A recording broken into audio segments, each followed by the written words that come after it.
एक गहरा जंगल होता है जहां हर तरफ हरियाली होती है। ऊंचे ऊंचे पेड़ होते हैं और ठंडी हवा चल रही होती है। उसी जंगल के एक बड़े पेड़ पर एक शरारती लेकिन दिल का अच्छा बंदर रहता है। वह रोज पेड़ पर बैठकर इधर उधर देखते हुए अपना समय बिताता है।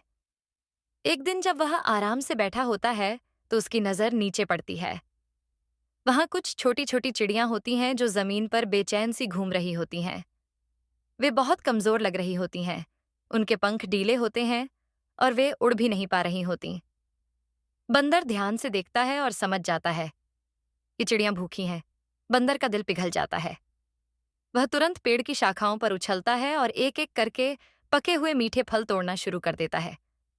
फिर वह फल नीचे गिरा देता है। एक फल, दो फल, तीन फल। चिड़ियां धीरे धीरे उन फलों के पास आती हैं। पहले वे डरी हुई होती हैं, फिर एक चिड़िया हल्की सी चोंच लगाती है और फिर सब मिलकर फल खाने लगती हैं। उनकी आंखों में चमक आ जाती है। बंदर ऊपर से देखकर मुस्कुराता है।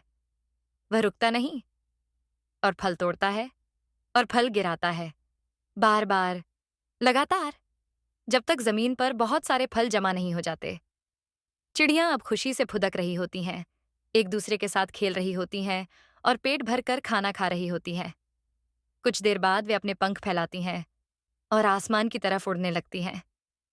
एक एक करके सब चिड़ियां उड़ जाती हैं। बंदर उन्हें दूर तक देखता रहता है। उसके चेहरे पर एक सुकून भरी मुस्कान होती है। उसे खुशी होती है कि उसने किसी की मदद की।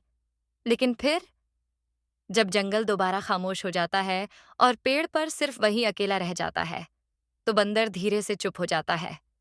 उसकी मुस्कान थोड़ी सी कम हो जाती है और वह आसमान की तरफ देखते हुए सोचने लगता है, क्योंकि आपने अभी तक लाइक और सब्सक्राइब नहीं किया